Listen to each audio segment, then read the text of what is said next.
datang di shift 3. Saat kebanyakan orang terlelap, disinilah cerita-cerita yang tak pernah ingin diceritakan justru mulai bernapas. Di channel ini, kita membuka kembali kisah-kisah kelam, rekaman misteri, dan peristiwa tak masuk akal yang terjadi di waktu shift 3. Setiap suara, setiap bayangan, punya cerita, dan kami ada di sini untuk mengungkapnya. Sebelum kamu melangkah lebih jauh ke dalam kegelapan, tekan subscribe, nyalakan lonceng, share video ini, dan tinggalkan komentar atau masukanmu, agar Shift 3 bisa terus tumbuh dan menghadirkan misteri-misteri yang lebih dalam, lebih gelap, dan lebih nyata. Bersiaplah, karena begitu kamu masuk ke Shift 3, kamu mungkin tidak akan melihat malam dengan cara yang sama.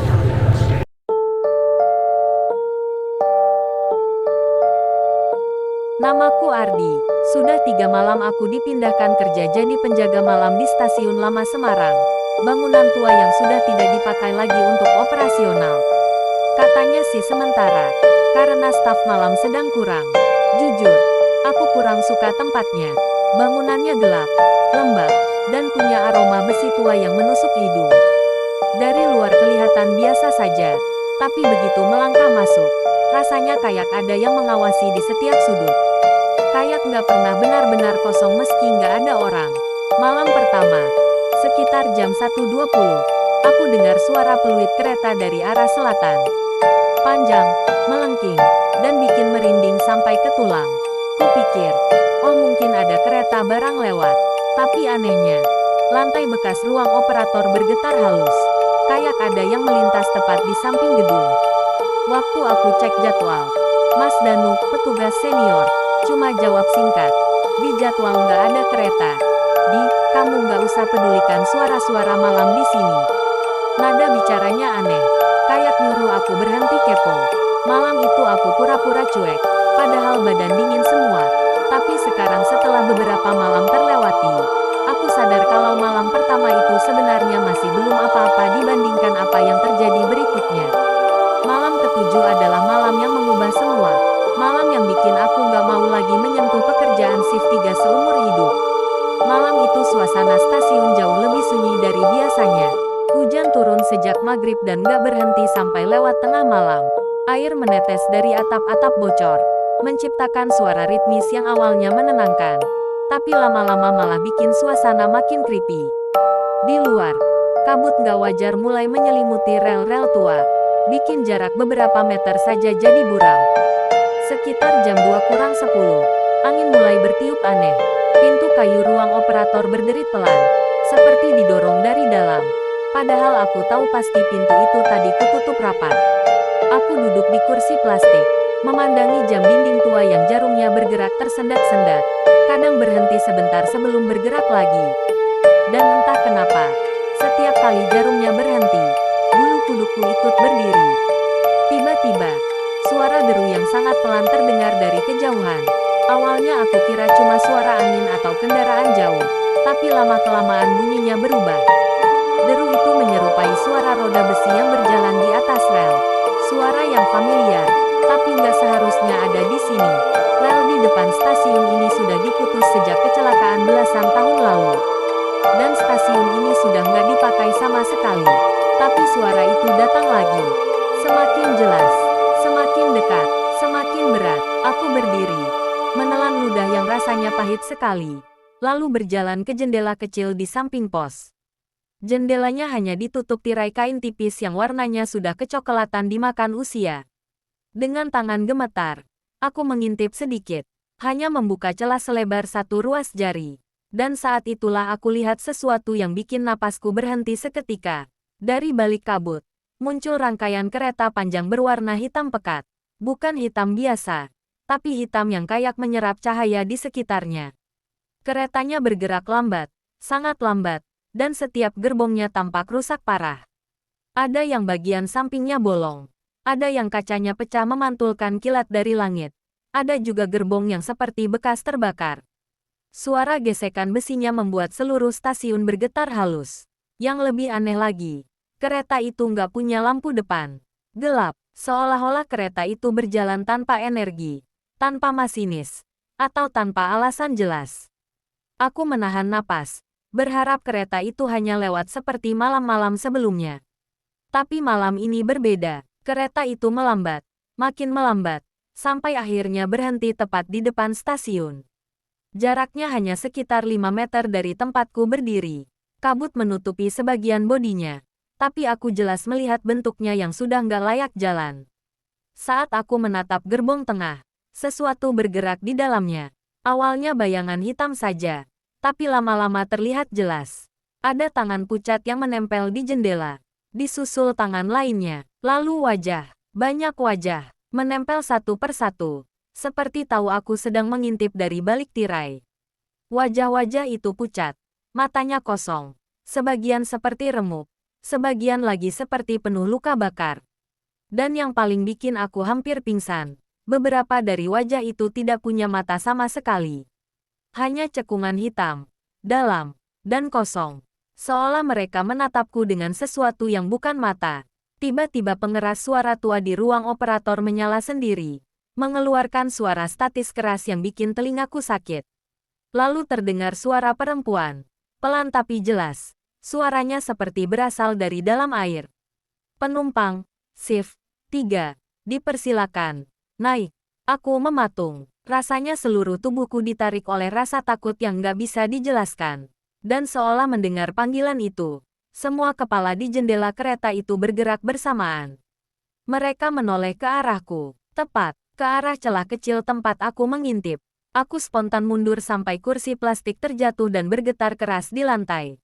Tapi suara kursi itu tenggelam oleh suara langkah-langkah dari arah luar stasiun. Langkah yang berat, basah, seperti seseorang berjalan sambil menyeret kaki. Langkah itu makin dekat, makin jelas, makin masuk ke dalam hall stasiun. Aku mundur sambil meraba-raba meja operator, mencari apa saja untuk melindungi diri. Tapi tangan-tanganku gemetar begitu parah sampai radio kecil di meja ikut jatuh. Langkah itu berhenti tepat di depan pintu, dan pintu kayu itu bergerak perlahan, membuka sendiri tanpa disentuh. Aku menahan napas, berharap itu hanya angin. Tapi angin tidak mungkin membuat pintu terbuka sedemikian pelan, seolah ada seseorang yang ingin memastikan aku melihat apa yang ada di baliknya. Dari celah pintu itu, aku melihat sosok perempuan. Bajunya putih lusuh, rambutnya panjang menutupi wajah, dan tubuhnya tampak basah seolah habis diguyur hujan. Dia berdiri diam, tidak bergerak, tapi kepalanya sedikit miring ke kiri seperti sedang mendengarkan sesuatu dari kejauhan. Lalu dari arah kereta, terdengar suara keras lagi dari pengeras suara. Penumpang, terakhir, perempuan itu mengangkat wajahnya perlahan, dan aku berharap aku tidak pernah melihat apa yang kulihat malam itu. Wajahnya hancur, tidak berbentuk, seperti daging yang meleleh dan ditempel kembali. Matanya tidak ada, hanya lubang hitam menganga. Dari lubang itu menetes air hitam pekat yang jatuh ke lantai dan mengeluarkan bau busuk. Dia melangkah masuk, 1 langkah, 2 langkah, dan lantai kayu tua stasiun itu mengerang setiap kali kaki basahnya menyentuh lantai. Aku memundurkan tubuhku sampai punggungku menempel ke dinding. Napasku tersengal. Dada rasanya sesak, dan pandanganku mulai kabur. Perempuan itu terus mendekat, tangan kanannya terangkat, menunjuk ke arah luar, ke kereta hitam rusak yang masih menunggu di rel. Dan dari balik punggungnya, aku mulai mendengar suara lain. Suara langkah banyak orang, sangat banyak, serentak, berat, teratur, seperti ratusan orang berjalan menuju pintu yang sama. Aku tidak tahan lagi, aku menunduk, menutup mata, dan berdoa keras-keras, berharap semuanya menghilang. Tapi suara itu semakin dekat, dan sebelum aku kehilangan kesadaran, aku mendengar suara terakhir dari arah pintu. Naiklah, kami, dingin. Setelah itu semuanya gelap. Aku bangun di ruang kesehatan kantor, dengan Mas Danu duduk di sampingku. Katanya dia menemukan aku pingsan di lantai pos dengan pintu terbuka dan tirai jendela terlepas. Dia bilang stasiun kosong, gelap, dan gak ada siapa-siapa. Tapi aku tahu dia berbohong. Karena sampai sekarang, kalau aku melewati jalur itu saat pagi atau siang, aku masih bisa merasakan getaran halus di tanah, seperti suara kereta yang belum selesai lewat. Dan sejak malam itu, aku tidak mau lagi jaga shift 3. Karena aku tahu, Kereta itu masih lewat, masih berhenti, masih menunggu, dan mungkin malam berikutnya, aku benar-benar dipaksa untuk naik. Malam kedua makin aneh. Sekitar jam 2.10, suara roda kereta kedengaran semakin jelas, seperti besi menggesek rel. Krek, krek, krek, padahal rel di depan stasiun itu sudah diputus sejak bertahun-tahun lalu.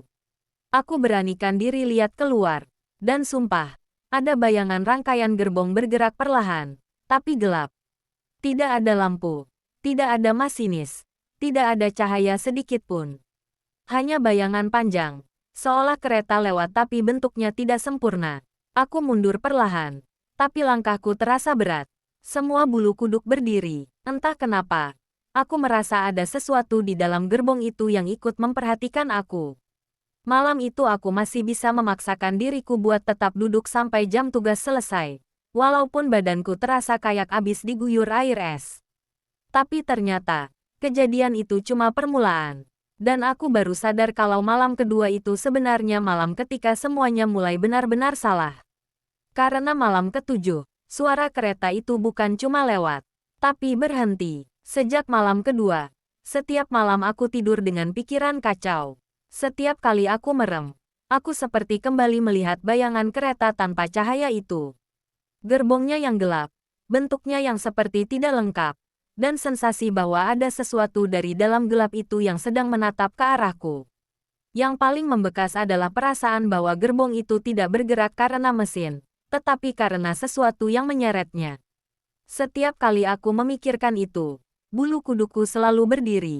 Waktu malam ketiga datang, aku sengaja membawa radio kecil, berharap ada suara manusia yang bisa sedikit mengalihkan pikiranku. Tapi stasiun tua ini begitu sunyi. Sampai-sampai suara detik jarum jam terdengar seperti bunyi palu besar memukul dinding. Hujan turun kecil malam itu, membuat atap seng tua stasiun mengeluarkan suara tik, tik, tik, yang lama-lama terdengar seperti langkah kaki dari atas. Sekitar jam 2, aku dengar suara gesekan besi lagi. Tapi kali ini lebih pelan, seperti keretanya jauh. Aku tidak berani melihat, cukup menutup mata dan membaca doa yang kuingat. Mungkin karena aku tidak menatap, suara itu hanya lewat sebentar. Tapi setelah hilang, aku merasa hawa dingin menyelimuti ruang operator. Seakan ada pintu tak terlihat yang terbuka dan membiarkan udara lain masuk. Malam keempat, aku mulai melihat sesuatu. Saat itu aku sedang duduk sambil memandang kaca jendela. Pantulan wajahku tampak pucat karena lampu neon kamar yang temaram. Tapi aku sadar sesuatu yang tidak masuk akal. Dalam pantulan kaca itu, ada sesuatu di belakangku. Kabur, tinggi, berdiri terlalu dekat. Saat aku menoleh, tidak ada siapa-siapa. Tapi saat kembali menatap kaca, bayangan itu masih ada. Aku langsung berdiri dan pergi dari jendela. Aku merasa ruang operator itu sudah tidak aman. Malam kelima, aku mulai merasa seperti sedang diawasi sepanjang waktu. Bayanganku sendiri terlihat aneh, seolah ada bayangan lain yang menempel di belakangku. Setiap sudut ruangan seperti lebih gelap dari biasanya, dan setiap suara kecil selalu terdengar seperti langkah kaki seseorang. Aku bahkan mendengar suara batuk pelan dari pojokan hall stasiun. Suara batuk yang berat, seperti milik orang sangat tua. Tapi saat kuperiksa, hall itu kosong melompong. Malam ke-6 adalah malam yang membuat pikiranku hancur. Karena malam itu aku mendengar suara dari luar stasiun. Suara yang tidak mungkin ada. Suara pintu gerbong tua yang terbuka. Suara logam berderit panjang seperti pintu berat yang dipaksa terbuka dari dalam. Aku tahu suara itu karena aku pernah naik kereta tua waktu kecil. Suaranya khas dan tidak mungkin salah. Tapi rel di depan stasiun sudah mati. Jadi bagaimana bisa pintu gerbong terbuka? Aku memberanikan diri mengintip sedikit lewat celah tirai. Hanya beberapa detik, tapi cukup untuk membuat jantungku berhenti sesaat. Tidak ada kereta. Tapi di rel yang sudah karatan itu, aku melihat bayangan pintu gerbong terbuka perlahan. Bukan gerbong nyata, melainkan bayangannya. Bayangan dari sesuatu yang tidak terlihat. Tapi pintu itu membuka perlahan. Seperti ada tangan tak terlihat yang mendorongnya dari dalam. Aku langsung mundur dan menutup tirai. Malam itu aku tidak berani keluar dari ruang operator sampai shift selesai. Tapi anehnya, semakin aku ingin pergi, semakin aku merasa stasiun itu tidak ingin aku pergi. Lalu malam ketujuh datang. Malam itu udara lebih dingin dari biasanya. Kabut tebal menyelimuti rel sampai aku tidak bisa melihat lebih dari 3 meter ke depan. Radio yang kubawa mendadak rusak dan hanya mengeluarkan suara statis. Lampu ruangan berkedip-kedip. Kadang mati sebentar lalu menyala lagi dengan cahaya yang lebih redup. Jam dinding berhenti tepat pukul 2. Jarumnya tidak bergerak sama sekali. Seolah waktu juga menolak berjalan. Dan di luar stasiun, terdengar suara gesekan besi yang jauh lebih keras daripada malam-malam sebelumnya. Suara yang berat, lambat, dan sangat dekat. Krek, krek, krek, tapi kali ini tidak pelan. Suaranya seperti sesuatu yang sangat besar sedang menyeret tubuhnya melewati rel tua itu. Bukan kereta yang bergerak normal. Tidak halus, tidak stabil. Suaranya seperti benda besar rusak yang dipaksa bergerak. Aku mendekati tirai perlahan. Tubuhku gemetar, napasku berat. Dalam hati aku yakin aku tidak boleh melihat, tapi rasa penasaran mengalahkan logika. Aku membuka celah tirai, dan di sanalah aku melihatnya.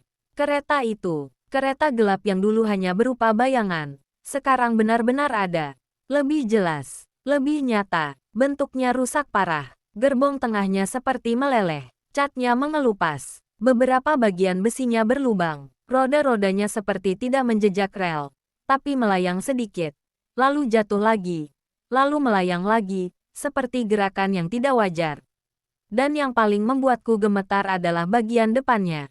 Tidak ada lampu, tidak ada jendela masinis, hanya lubang hitam besar seperti mulut terbuka. Kereta itu berhenti, tepat di depan stasiun. Tidak bergerak, seakan menunggu. Aku ingin lari, tapi kakiku tidak bisa digerakkan. Nafasku semakin sesak, kabut semakin tebal. Suara angin berubah menjadi bisikan. Pelan, tapi jelas. Suara banyak orang, seperti ratusan orang berbicara bersamaan. Namun kata-katanya tidak bisa dipahami.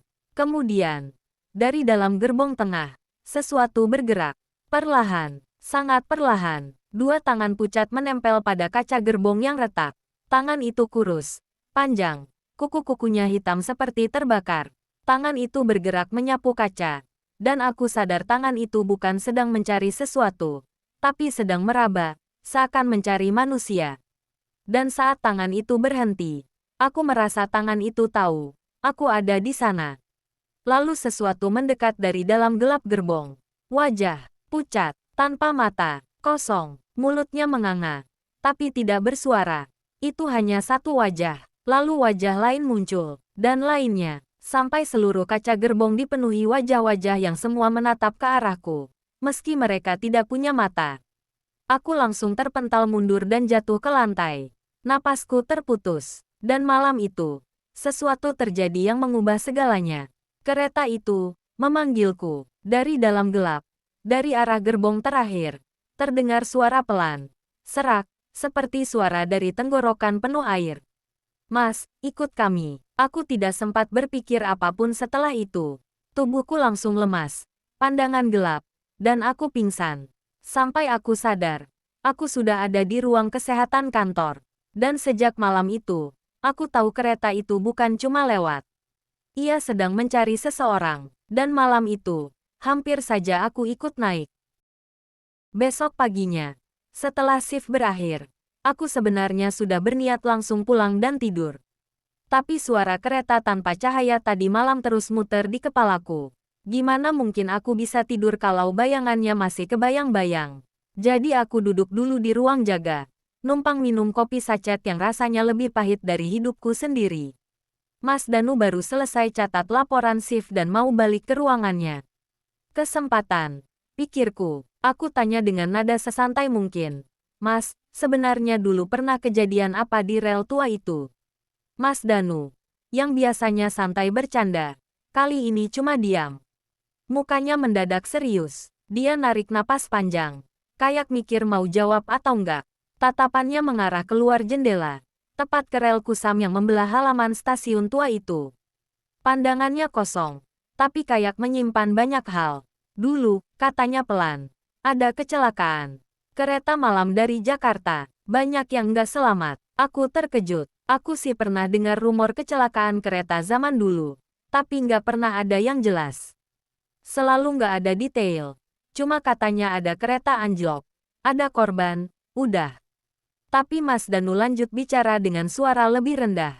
Bagian yang paling parah itu, gerbong belakang, katanya. Gerbong itu lepas dari rangkaian utama. Katanya, waktu kejadian, gerbong belakang itu jatuh ke lembah kecil setelah rel melengkung. Tidak ada yang selamat di situ. Dalam hati aku merasa nggak enak. Aku bayangin gerbong gelap yang semalam kulihat. Bentuknya samar. Kayak ada bagian yang nggak penuh. Tiba-tiba pikiran itu terasa nyambung ke cerita kecelakaan ini. Aku coba tetap tenang. Mas, itu kejadian tahun berapa? Mas Danu banting pandangannya ke arahku. Sudah lama, bahkan sebelum aku lahir. Tapi orang-orang sini masih percaya. Setiap dini hari, kereta itu masih lewat. Aku hanya bisa melongo. Mas, yang semalam aku lihat. Dia nggak jawab. Cuma duduk, mengusap wajahnya. Kayak capek banget. Setelah beberapa detik, dia menatapku lagi. Tapi cuma mereka yang jaga shift 3 yang bisa dengar. Lanjutnya. Kalimat itu kayak ditusukkan langsung ke tulang belakangku. Ruangan tiba-tiba terasa dingin. Aku menelan ludah. Kenapa cuma shift 3? Mas Danu berdiri. Berjalan pelan ke arah pintu ruang operator yang menghadap ke peron tua. Dari situ kelihatan rel yang sudah retak-retak dan tanaman liar yang tumbuh di sekitarnya. Dia nunjuk pakai dagu. Karena kecelakaannya terjadi sekitar jam 2:03 dini hari. Jantungku langsung jatuh ke lantai. Jam 2:03. Kira-kira jam segitu aku semalam dengar suara gerbong itu melintas. Dan itu bukan cuma suara. Aku ngeliat bayangan gerbongnya. Jadi, Mas, suara yang kedengeran itu apa? Yang semalam aku lihat itu apa? Tanyaku. Suaraku agak goyah. Mas Danu geleng pelan. Aku nggak mau bilang itu hantu. Tapi banyak penjaga shift sebelum kamu yang ngalamin hal sama. Mereka dengar suara kereta lewat padahal rel sudah mati. Ada juga yang ngeliat cahaya di ujung rel. Padahal lampu sinyal sudah lama nggak berfungsi. Dia berhenti sebentar. Seolah menilai reaksiku. Aku cuma diam, dengar. Tapi tubuhku rasanya kayak membeku. Tapi yang paling parah. Lanjutnya. Ada penjaga yang bilang dia dengar suara orang di dalam gerbong. Kayak suara penumpang ngobrol pelan, atau nangis, atau mengetuk-ngetuk jendela. Perutku langsung mual. Aku kepikiran bayangan gerbong yang lewat semalam. Gelap, panjang, nggak ada cahaya sama sekali. Tapi rasanya seperti ada sesuatu di dalam yang memperhatikan aku. Kayak ada yang berdiri menempel kaca. Tapi aku nggak bisa lihat mukanya. Aku nggak mau nakutin kamu, kata Mas Danu lagi. Kali ini lebih lembut. Tapi ada alasan kenapa orang lokal nggak mau jaga shift 3 di stasiun ini. Banyak kejadian aneh. Aku menegakkan dudukku. Kejadian aneh gimana? Mas Danu membuka laci mejanya. Ngeluarin buku catatan tua yang sampulnya sudah buluk. Dia lempar buku itu ke meja di depan aku. Aku ambil. Agak ragu. Buka halaman pertamanya. Tulisannya tulisan tangan. Tanggalnya tahun 1990-an. Isinya catatan kejadian jaga malam. Semakin aku baca, semakin tengkukku dingin. Ada yang nulis, jam 2 dengar suara kereta lama lewat. Tidak ada jadwal. Yang lain tulis, ada bayangan penumpang di peron. Hilang tiba-tiba. Dan ada satu catatan yang bikin aku langsung berhenti membaca. Terdengar suara minta tolong dari dalam gerbong gelap jam 2:03. Tidak ada kereta lewat. Aku tutup bukunya. Napas berat. Mas, kenapa buku ini disimpan? Kok nggak dilaporin? Mas Danu menghela napas panjang. Duduk di kursi di seberangku. Sudah pernah. Dulu manajemen sempat kirim tim pengecekan. Tapi hasilnya selalu sama. Rel sudah mati. Sinyal mati. Tidak ada kereta lewat. Jadi mereka anggap cerita-cerita itu cuma sugesti penjaga malam. Padahal, dia berhenti. Dan jeda itu jauh lebih menakutkan daripada ceritanya. Padahal apa? Tanyaku. Mas Danu berdiri dan menutup jendela ruang jaga. Seolah takut ada yang dengar. Padahal banyak yang bilang. Kereta itu bukan cuma lewat. Kereta itu mengulangi kecelakaan yang sama. Setiap malam. Aku langsung merinding hebat. Maksudnya, orang-orang percaya. Setiap jam 2:03. Gerbong belakang itu jatuh lagi. Penumpangnya. Terseret lagi. Jeritan itu, kejadian itu, kayak terulang terus. Makanya kadang terdengar suara, kadang terasa getaran, kadang kelihatan bayangannya. Aku nyengir kaku, mencoba bercanda sedikit.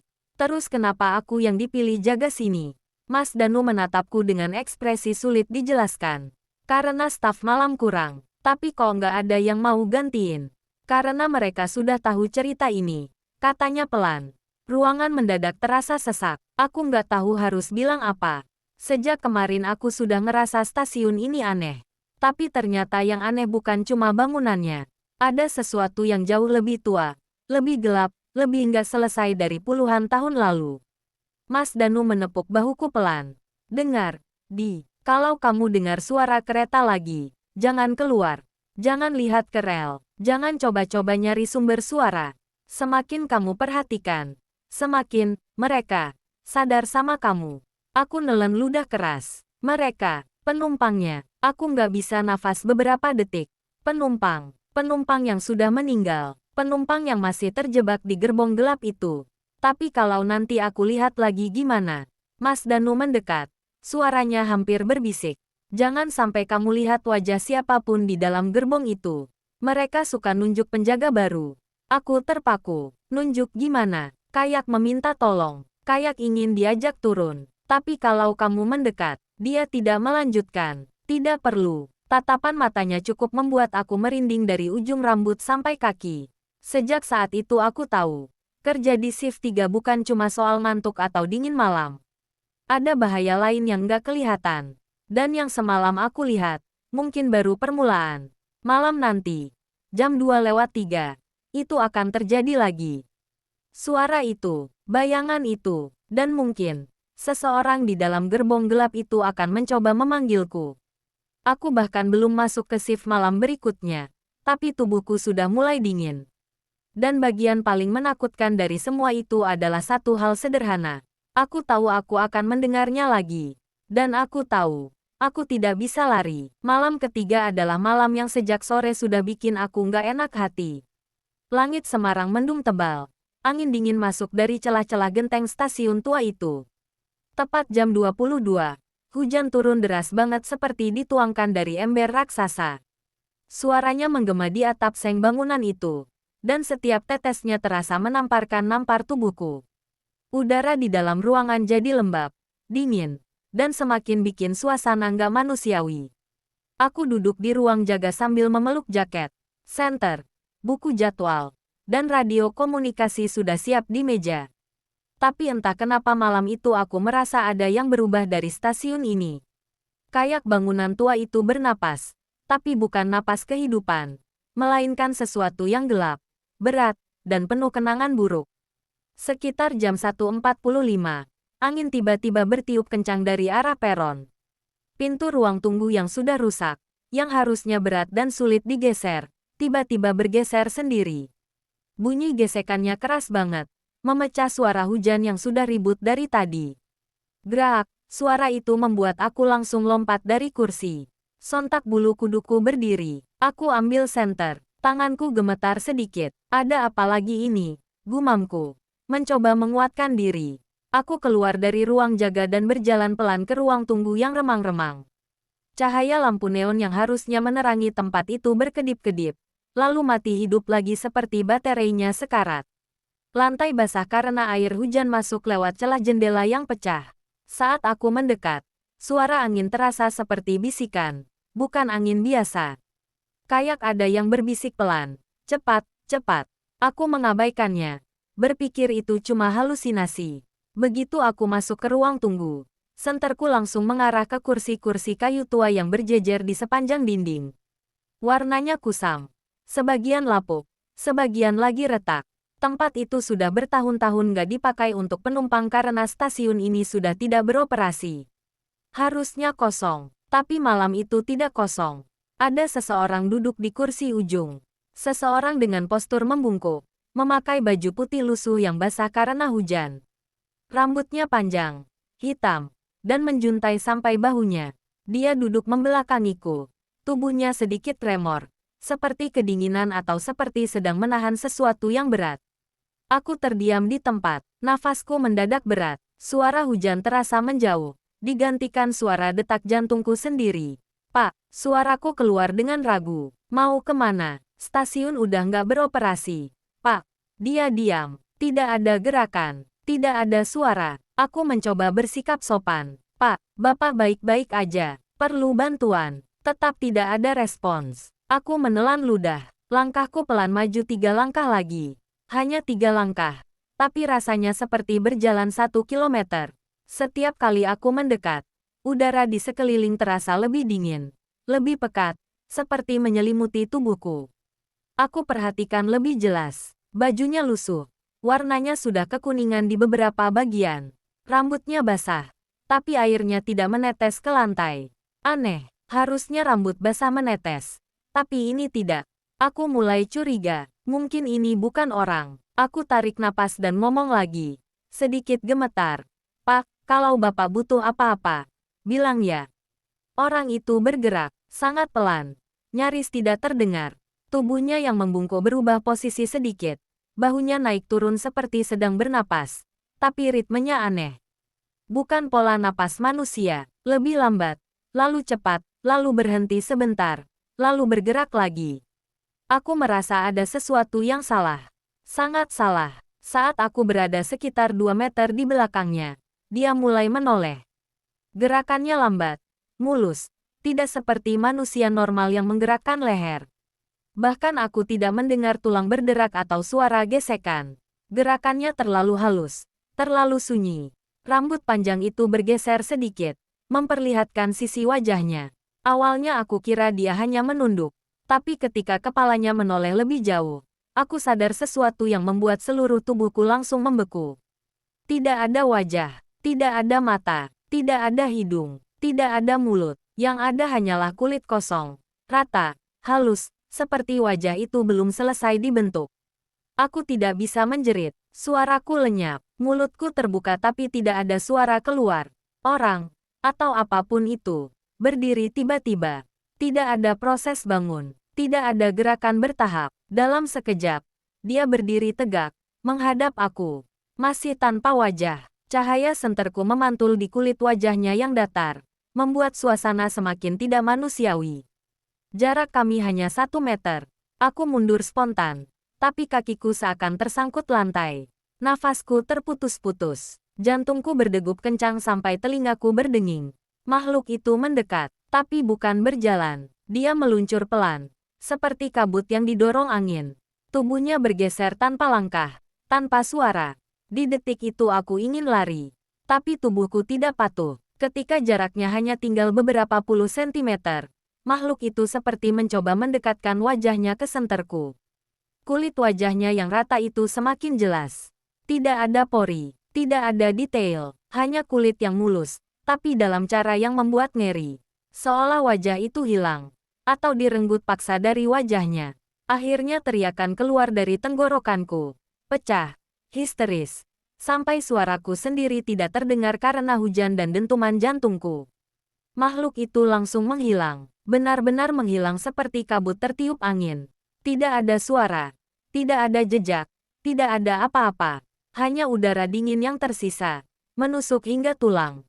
Senterku jatuh ke lantai. Kedua tanganku gemetar hebat. Aku jatuh terduduk. Napas tercekat. Dada naik turun nggak karuan. Aku memeluk tubuhku sendiri. Astaga, astaga, apa itu barusan? Ruang tunggu kembali sepi. Tidak ada apapun di sana. Hanya kursi tua, lantai basah, dan hujan yang masih memukul atap. Tapi aku tahu apa yang kulihat barusan bukan halusinasi. Terlalu jelas, terlalu nyata, terlalu dekat. Aku mundur perlahan, hampir merangkak keluar dari ruang tunggu. Setiap bayangan, setiap kursi, setiap pojok ruangan membuatku ngeri. Rasanya seluruh bangunan ini mengawasi aku. Seolah semua yang pernah mati di tempat ini sedang menatapku dari balik gelap. Begitu sampai ruang jaga, aku langsung kunci pintunya. Bahkan tangan yang memutar kunci pun tremor parah. Aku duduk di lantai, bersandar ke dinding, mencoba bernapas. Tapi pikiranku kacau. Gambar penumpang tanpa wajah itu terus muncul di kepala, seperti film yang terus diulang. Ada satu pertanyaan yang terus terngiang. Kenapa makhluk itu muncul malam ini? Lalu aku teringat perkataan Mas Danu. Mereka suka nunjuk penjaga baru. Aku memejamkan mata kuat-kuat. Apa itu tadi tanda, peringatan, atau ajakan? Hujan masih deras. Aku tahu malam belum selesai. Dan yang lebih menakutkan lagi, jam di dinding menunjukkan pukul 1.58. Dalam 5 menit, jam akan menunjukkan pukul 2:03. Dan di jam itu, kereta gelap itu biasanya lewat. Aku tidak siap. Aku tidak siap sama sekali. Jam dinding tua di ruang jaga berdetak pelan. Setiap detiknya terdengar lebih keras dari biasanya. Seperti mengetuk-ngetuk syarafku yang sejak tadi sudah tegang. Suara hujan di luar masih deras. Memukul-mukul atap stasiun seperti ribuan jari mengetuk kaca. Udara dingin menusuk dari celah jendela. Dan setiap bayangan seolah bergerak sendiri. Di tengah semua itu, tepat ketika jarum detik mendekati angka 12, suara itu muncul lagi. Getaran kecil di lantai, sangat pelan, tapi jelas. Suara besi menggesek rel yang seharusnya sudah mati. Krek, krek, krek.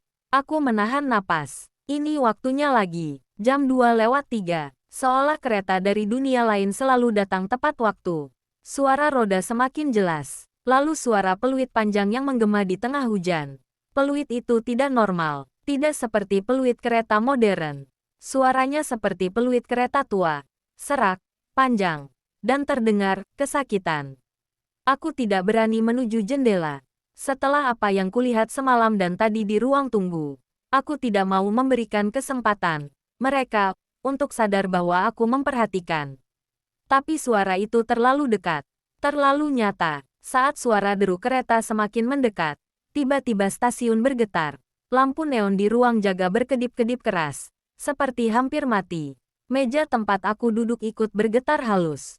Lalu sesuatu terjadi yang membuat seluruh tubuhku membeku. Telepon tua stasiun yang ada di dinding sebelah kiri berdering. Keras, sangat keras. Menembus suara hujan, menembus suara kereta. Berdering seperti alarm bahaya. Tring, tring, tring. Aku terpaku. Telepon itu sudah bertahun-tahun tidak dipakai. Kabelnya sebagian robek. Terkadang listriknya pun tidak stabil. Aku bahkan belum pernah melihat siapapun menggunakannya selama 3 hari ini. Tapi telepon itu tetap berdering. Tring, tring, tring. Dadaku naik turun cepat. Keringat dingin mengalir di belakang leherku. Otakku bilang jangan diangkat. Tapi tanganku bergerak sendiri. Entah karena refleks atau karena rasa penasaran bercampur takut. Tiba-tiba genggaman tanganku melekat pada gagang telepon. Dengan suara bergetar parah, aku menjawab, halo. Untuk beberapa detik tidak ada suara, hanya suara hujan di kejauhan, dan suara roda kereta yang seolah berhenti tepat di depan stasiun. Lalu, seseorang berbicara, suara perempuan, sangat pelan, serak, dan berat, seperti berasal dari tenggorokan yang terisi air. Setiap kata terdengar terputus-putus, seolah dia sedang berada di dalam air yang dalam. Tolong, aku terpaku, napasku terhenti, ya. Masih. Suaranya seperti suara orang yang hampir tenggelam.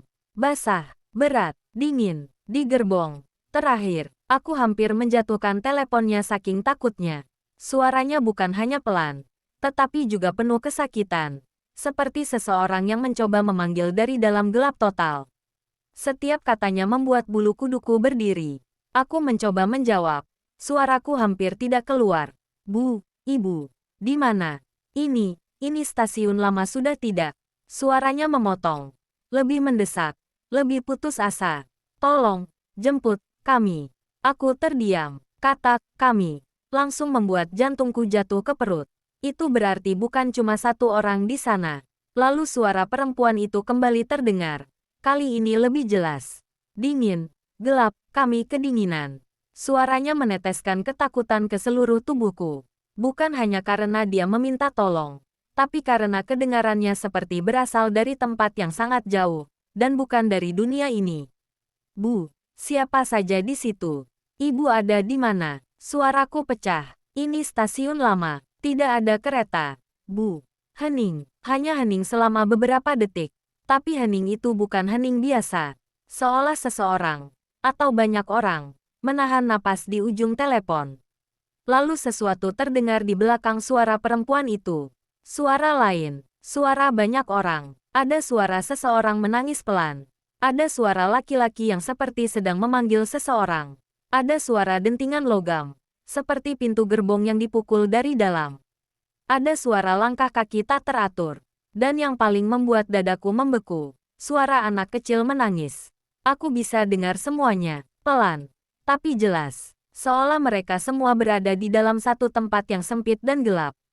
Suara perempuan itu kembali muncul, lebih putus asa dari sebelumnya.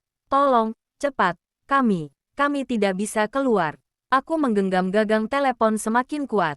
Bu, dengar saya. Ibu ada di mana? Gerbong apa? Saya panggil bantuan ya. Bu, ibu harus stand. Belum selesai aku bicara. Suara di telepon berubah. Ada suara hentakan besar, seperti sesuatu menubruk besi. Lalu suara perempuan itu berubah menjadi jeritan tertahan. Sambungannya langsung terputus. Tiba-tiba telepon itu mati. Sunyi, tidak ada suara, tidak ada napas, hanya hujan, dan suara roda kereta yang perlahan menjauh. Semakin jauh, semakin jauh. Aku berdiri terpaku sambil memegang gagang telepon yang masih dingin. Tubuhku limbung, kakinya gemetar seperti mau patah. Aku tidak sadar kapan aku akhirnya menjatuhkan gagang telepon itu. Rasanya semua sensasi di tubuh hilang. Aku bahkan tidak sadar aku sudah terduduk di lantai. Napasku kacau. Aku mencoba menghirup udara tapi paru-paruku seperti menolak bekerja. Aku menatap ke arah telepon itu. Kabelnya masih menggantung. Lampunya yang kusam mati. Tapi aku tahu apa yang barusan terjadi bukan mimpi atau halusinasi. Suaranya terlalu nyata, jeritannya terlalu jelas. Aku tahu cerita Mas Danu tentang gerbong yang paling parah. Gerbong belakang, gerbong yang jatuh ke lembah dan membuat semua penumpangnya terjebak di dalam kegelapan, terendam air, dan tidak bisa keluar. Aku tahu di gerbong itu puluhan orang meninggal, dan sebagian besar jasadnya ditemukan dalam kondisi mengenaskan. Seolah mereka mencoba meraih pintu yang tidak terbuka. Mereka terjebak di dalam ruangan gelap yang perlahan terisi air dan dingin. Gerbong terakhir itu bukan sekadar bagian dari kecelakaan. Itu tempat semua rasa takut, putus asa, dan kematian berkumpul. Dan malam ini, seseorang dari sana menelepon aku. Atau lebih tepatnya, mereka. Aku mencoba membujuk diriku sendiri bahwa mungkin ini cuma prank. Mungkin ada orang iseng. Mungkin ada kabel telepon yang nyambung ke tempat lain tanpa sengaja. Tapi di tengah pikiran kacau itu, ada satu hal yang membuat semua alasan itu hancur. Telepon tua itu tidak tersambung ke jaringan manapun. Tidak ada listrik stabil untuk sambungan teleponnya hidup. Dan sejak 2 tahun lalu, telepon itu sudah dicabut dari sistem. Lalu, siapa yang bisa menelepon? Atau, apa? Aku memeluk kepalaku dengan kedua tangan. Suaraku serak dan gemetar. Tuhan, ini apa? Aku tahu satu hal pasti malam itu. Gerbong terakhir itu masih ada. Masih beroperasi. Masih membawa penumpang yang tidak pernah sampai tujuan. Dan mereka masih meminta tolong. Masih mencari seseorang yang mau mendengar. Seseorang seperti aku. Karena untuk pertama kalinya sejak aku jaga di stasiun itu, aku merasa bukan hanya melihat. Bukan hanya mendengar, tapi sedang dipanggil, dan panggilan itu belum selesai. Belum sama sekali. Malam ke-6 ini aku datang dengan langkah yang berat. Seharusnya malam ini aku sudah pergi ke kantor pusat dan minta pindah shift. Aku sudah menyiapkan alasan yang rapi dari tadi siang. Tapi tepat sebelum aku berangkat, teleponku berdering. Nama Mas Danu muncul di layar. Dan entah kenapa dadaku langsung mengeras. Ada firasat buruk yang bikin aku angkat telepon itu dengan tangan gemetar. Suaranya terdengar serak, lebih pelan dari biasanya. Kalau nanti jam 2 lewat kamu dengar suara, jangan keluar pos ya. Jangan sekali-kali lihat ke arah rel. Aku terdiam selama beberapa detik. Itu bukan nada bicara bercanda. Bukan juga suara orang yang sedang menasihati ringan. Itu suara orang yang lagi ketakutan setengah mati. Memang bahaya. Mas, tanyaku akhirnya. Beberapa detik hening. Hening panjang yang membuatku merasa Mas Danu sedang menimbang sesuatu. Lalu dia jawab. Pelan banget tapi jelas. Kereta itu, sekarang bukan cuma lewat. Dia, kadang berhenti di depan stasiun. Kayak nunggu penumpang. Seluruh bulu kuduku berdiri, bukan cuma karena kata-katanya, tapi karena suara Mas Danu saat mengucapkan itu. Suaranya seperti orang yang pernah lihat sendiri sesuatu yang benar-benar nggak boleh dilihat manusia. Aku mencoba menelan ludah, tapi mulutku kering. Mas, kenapa nunggu penumpang? Suaranya bergetar, karena mereka nggak sadar kalau mereka sudah bukan manusia lagi. Aku langsung merinding dari ujung rambut sampai telapak kaki. Kupikir dia mau lanjut bicara, tapi tiba-tiba sambungan telepon terputus. Tanpa suara bip, tanpa tanda sinyal hilang. Seperti diputus dari seberang dengan sengaja. Aku coba nelpon balik, tapi nomor Mas Danu langsung not reachable. Hanya suara operator yang monoton, dan entah kenapa terasa lebih dingin dari biasanya. Detik itu aku benar-benar sadar, malam ini aku tidak aman. Tanda hubung, tanda hubung, tanda hubung. Setibanya di stasiun, suasananya aneh. Tidak seperti malam-malam sebelumnya. Udara dinginnya 2 kali lipat, seolah seluruh ruangan kehilangan suhu. Bangunan tua itu seperti semakin menyempit. Dindingnya seolah lebih gelap. Lorong-lorongnya seperti memanjang lebih jauh dari sebelumnya. Lampu neon di pos jaga menyala redup. Nyalanya berdenyut seperti napas seseorang yang sedang menunggu. Aku masuk pelan, menutup pintu, mencoba meyakinkan diri bahwa aku aman di dalam ruangan sempit itu. Tapi rasanya justru ruangan itu yang menahanku, seolah mengurung aku sampai jam 2 tiba. Jam dinding tua di atas pintu berdetik pelan. Detiknya terdengar jauh lebih keras malam ini. Tik-tok, tik-tok, berulang. Teratur, tapi menyiksa. Jam 1.15. Aku sudah tidak bisa duduk diam. Aku bolak-balik memeriksa jendela yang sudah kusut kacanya. Dilapisi debu bertahun-tahun, tapi tetap bisa melihat samar halaman stasiun. Pandanganku hanya disambut gelap dan riak tipis kabut. Jam 1.30. Lantai pos jaga bergetar pelan. Bukan getaran besar, hanya seperti ada sesuatu yang berat melintas jauh di bawah tanah. Kopiku yang tinggal setengah bergoyang perlahan. Aku langsung keringat dingin. Terlalu cepat untuk kereta itu datang. Biasanya sekitar jam 2, tapi apapun yang terjadi malam ini, nggak normal. Aku memejamkan mata, mengingat pesan Mas Danu. Jangan lihat ke arah rel. Aku memaksa diri menunduk, tapi telingaku tak bisa kuhindari. Angin malam tiba-tiba bergerak cepat, seperti sesuatu besar sedang menggeser udara. Bangunan tua itu berderik, kaca jendela bergetar, lalu suara itu muncul. Krek, krek, krek. Suara gesekan besi yang sangat panjang, dan sangat dekat. Suara itu tidak seperti malam-malam sebelumnya yang terdengar dari jauh. Ini seperti berasal tepat di depan bangunan. Seperti kereta itu bergerak perlahan, mendekat, dan mendekat, sampai berhenti. Dan benar saja, untuk pertama kalinya, aku mendengar suara rem logam kereta itu. Ciit, suara panjang, melengking, menusuk telinga. Bahkan kursi yang kududuki ikut bergetar. Aku terpaku, jantungku rasanya pecah. Tubuhku membeku di tempat. Aku tahu satu hal, itu bukan kereta manusia. Suara rem berhenti, lalu keheningan. Keheningan yang berdengung. Aku yakin kereta itu sekarang berhenti tepat di depan stasiun. Aku memejamkan mata, tapi itu tidak membantu. Karena suara berikutnya membuatku ingin pingsan saja. Brak, seseorang, atau sesuatu, membuka pintu gerbong. Lalu ku dengar langkah kaki turun dari kereta. Banyak langkah, berat dan basah. Suaranya seperti sepatu yang penuh lumpur atau air menetes dari pakaian. Tok, tok, tok. Semakin lama semakin banyak, bertambah dan bertambah. Seolah seluruh penumpang kereta itu turun bersama. Aku menutup telinga. Astagfirullah, astagfirullah. Tapi meski telingaku kututup rapat, suara itu masih menembus masuk. Rasanya seperti langkah-langkah itu bukan hanya di lantai luar, tapi ada di dalam kepalaku. Mengetuk dinding pikiranku. Tok, tok, tok. Langkah-langkah itu tidak bergerak menjauh. Mereka berhenti, tepat di depan pos jaga. Aku bisa merasakan kehadiran mereka, meski tidak berani melihat. Ada dingin yang berbeda, bukan dingin cuaca, tapi dingin yang terasa seperti menusuk tulang. Lalu, suara perempuan dari malam-malam sebelumnya terdengar, tapi bukan dari telepon. Suara itu muncul dari luar jendela. Dekat sekali. Penjaga, sudah jamnya. Suara itu berat, berair, tersengal, seperti berasal dari tenggorokan penuh air. Rambut kuduku tegak, kakiku mati rasa. Aku takut sekali menoleh. Tapi perlahan, jendela pos jaga mengeluarkan suara kecil. Kriet, seperti ada yang menggeser jendela itu ke atas. Pelan, lambat, mencoba membuka.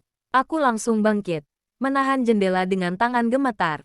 Tapi sesuatu di luar mendorong balik. Bukan keras, tapi konsisten.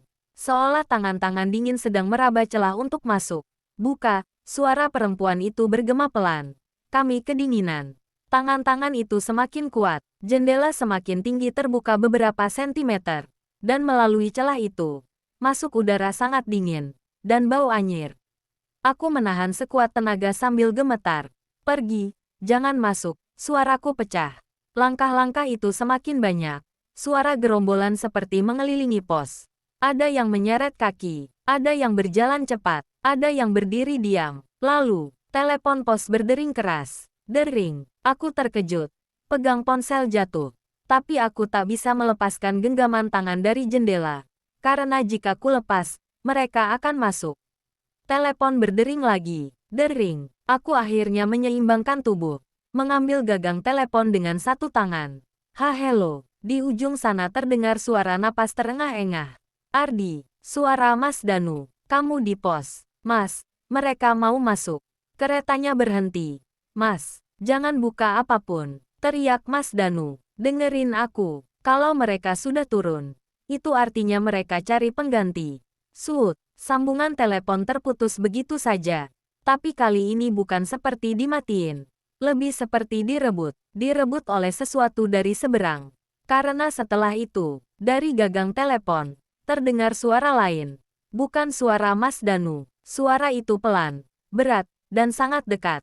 Penjaga, giliranmu turun. Telepon kupukul jatuh ke lantai. Tubuhku goyah. Jendela kembali terdorong dari luar. Lebih kuat dari sebelumnya. Aku memejamkan mata. Berusaha menarik napas. Tapi paru-paruku seperti ikut diselimuti hawa dingin itu. Tok, tok, tok. Sekarang bunyi ketukan itu berasal dari kedua sisi pos. Dari pintu dan jendela bersamaan. Seperti mereka tahu aku sudah tidak punya tempat lari. Aku menunduk, berjongkok, menggenggam kepala sambil gemetar hebat. Tolong, tolong jangan. Namun suara itu, suara perempuan yang sama, berbisik lebih dekat. Kereta sudah menunggu. Aku tidak ingat lagi bagaimana malam itu berakhir. Yang aku tahu, saat pagi datang, pos jaga dalam keadaan terkunci. Jendelanya tertutup rapat, dan tidak ada satupun jejak kaki di luar. Seolah semalam, tidak ada apa-apa.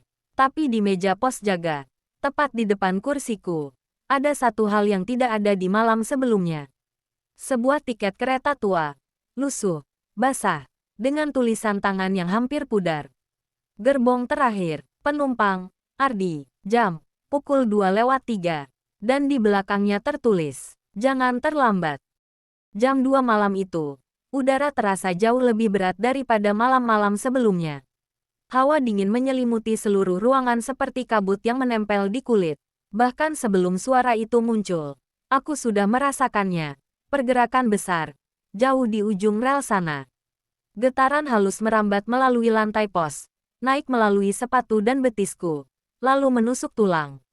Seolah bumi sedang menahan sesuatu yang sangat besar, dan sangat salah. Suara deru mesin mulai terdengar. Pelan, jauh, tapi familiar. Suara yang sama seperti malam-malam sebelumnya. Namun malam ini, ada sesuatu yang berbeda. Suara itu tidak bergema kosong seperti biasanya. Ada dentuman ritmis, seperti pukulan logam yang kehilangan keseimbangan. Seolah mesin itu sudah tua, rusak, tapi memaksa dirinya untuk tetap bergerak. Deru itu semakin keras, semakin mendekat, semakin jelas. Getaran kaca stasiun berubah jadi gemetar hebat. Lampu neon berkelap-kelip, mendadak terang lalu redup, seperti sedang ketakutan. Bahkan udara di ruangan itu berdenyut mengikuti suara dari luar. Aku berdiri di depan tirai tua yang jadi penghalang antara aku dan malam. Kain itu tipis, sudah robek di beberapa sisi. Sebenarnya tidak aman, tapi hanya itu satu-satunya batas yang kupunya. Aku tahu aku tidak boleh membuka tirai itu. Mas Danu sudah bilang, Semua kejadian minggu ini sudah cukup memberi peringatan. Tapi suara deru itu begitu dekat, begitu nyata, begitu memaksa, sampai aku tidak bisa menahan diri. Aku menarik tirai sedikit, hanya 1 sentimeter, dan dari celah kecil itu, aku lihat semuanya. Kereta itu benar-benar berhenti tepat di depan bangunan stasiun lama. Aku bisa melihatnya jelas meski gelap. Bentuknya jauh lebih rusak dibanding malam-malam sebelumnya. Bagian depannya penyok hebat. Sisi kanan gerbong terbakar hitam seperti habis dilalap api. Baja-bajanya melengkung tidak natural. Seolah kereta itu pernah mengalami kecelakaan besar yang mematahkan tubuhnya, tapi tetap memaksa berjalan. Tidak ada cahaya, meski sedikit pun. Tidak dari lampu lokomotif. Tidak dari dalam gerbong. Tapi entah bagaimana, aku bisa melihat semuanya. Di salah satu jendela gerbong kedua, ada tangan-tangan pucat menempel di kaca. Banyak sekali. Mereka bergerak perlahan, seperti air yang mencoba keluar dari wadah. Menggoyang-goyangkan kaca dari dalam, meninggalkan bekas berlumur air yang entah berasal dari mana. Di balik tangan-tangan itu, wajah-wajah pucat bermunculan. Sebagian tidak punya mata, hanya rongga hitam tak berdasar. Sebagian wajahnya rusak, kulit terkelupas, seperti terbakar atau terseret sesuatu. Sebagian menatap keluar tanpa ekspresi, tapi bibirnya bergetar seperti sedang kedinginan. Semua wajah itu menatap ke arah stasiun. Menatapku. Aku mencoba menutup tirai, tapi tubuhku tidak mau bergerak. Napasku tercekat di tenggorokan. Bahkan tatapan dari wajah-wajah itu terasa seperti menembus tirai dan masuk ke ruangan kecil tempat aku berdiri.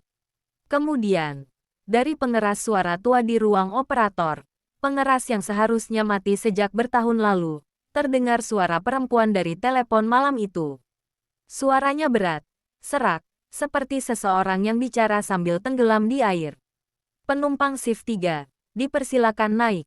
Suara itu menggema pelan, tapi jelas. Tidak seperti suara rekaman, lebih seperti panggilan yang benar-benar ditujukan kepada manusia hidup. Panggilan untukku. Urat nadi di leherku berdenyut cepat. Seluruh tubuhku seketika dingin, karena setelah kalimat itu selesai, semua kepala penumpang hantu itu, semua wajah rusak itu, menoleh ke arah pos jaga, ke arah celah tirai yang kubuka. Mereka melihatku, meski tirai hanya terbuka 1 sentimeter. Mereka tahu aku ada di sana. Mereka tahu aku melihat mereka. Mereka tahu aku mendengar panggilan mereka. Aku langsung jatuh terduduk, lututku lemas seperti tidak punya tulang. Tirai tertutup sendiri karena badanku menubruknya. Napasku terengah-engah, seperti paru-paruku menolak bekerja. Tiba-tiba, lampu pos padam, gelap total. Begitu gelapnya sampai aku tidak bisa melihat tanganku sendiri. Tapi telingaku justru semakin tajam. Mungkin karena ketakutan bisa membuat tubuh manusia lebih peka pada ancaman. Dari arah pintu masuk stasiun terdengar suara langkah kecil. Sangat pelan, sangat ringan, tapi pasti. Cek. Cek, cek. Langkah itu memasuki bangunan, lalu disusul langkah lain, dan lainnya. Bukan 1 atau 2, tapi puluhan. Suara mereka mengisi seluruh lorong, memantul di dinding-dinding tua. Beberapa langkah terdengar berat, menyeret, seperti kaki yang patah.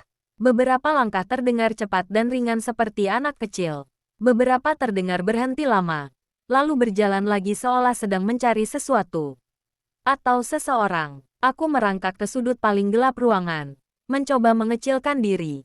Tubuhku gemetar, tangan dan kakiku seperti tidak sinkron. Semuanya bergerak acak. Suara langkah-langkah itu makin mendekat, makin dekat, sampai aku bisa mendengar suara napas mereka. Napas yang berat, basah, seperti seseorang yang menahan air di paru-paru. Napas yang membuat bulu kuduku berdiri sampai kulitku sakit. Aku ingin menutup telinga, tapi tubuhku terlalu kaku. Tiba-tiba, suara sesuatu menyentuh pintu pos jaga. Tok, pelan, tapi jelas. Tok, lalu berhenti. Aku menahan napas. Tidak berani bergerak, tidak berani bernapas. Hanya bisa menunggu. Tok, kali ini lebih keras. Seperti yang mengetuk itu sudah tidak sabar. Aku meremas celana kerja, mencoba memaksa diri untuk tetap diam. Tapi ketukan itu berubah menjadi gesekan. Suara kuku panjang menggaruk kayu pintu pos dari atas ke bawah.